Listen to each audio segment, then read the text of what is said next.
So hello, আমরা চলে এসেছি রাত্রেবেলায় বিয়েবাড়ির খাওয়া দাওয়াতে।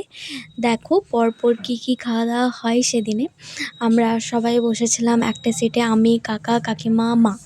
তো এটা হলো মেনু বিয়েবাড়ির। বিয়েবাড়িতে ভীষণ সুন্দর খাওয়া দাওয়া হয়েছিল, খাবারগুলোও ভীষণ সুন্দর ছিল।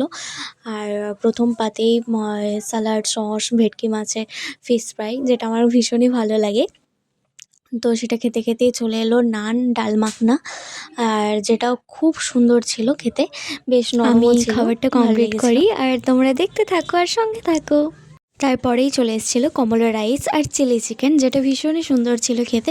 আমি রাত্রে ভাত খাই না, সেই জন্য কমলা রাইস আরও একবার নিয়ে নিয়েছিলাম। তারপরেই চলে এসেছিলো বিয়েবাড়ির শো স্টপার মাটন। মাটনটা ভীষণই সুন্দর ছিল আর আমি অনেকগুলোই নিয়েছিলাম। তার ঠিক পরেই চলে এসেছিলো ফ্রুট জ্যাম, যেখানে অনেক রকমের ফল ছিল, তো বেশ ভালোই লেগেছিলো। পাঁপড়, ফ্রুট জ্যাম আর চাটনির সাথে পাঁপড়কে মিশিয়ে কার কার খেতে ভালো লাগে প্লিজ কমেন্ট করে জানিও।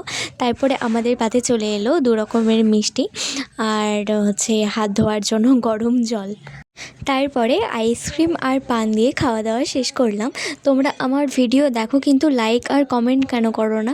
প্লিজ একটা লাইক একটা কমেন্ট করে দাও, প্লিজ প্লিজ প্লিজ। সঙ্গে থেকো আর ভালো থেকো।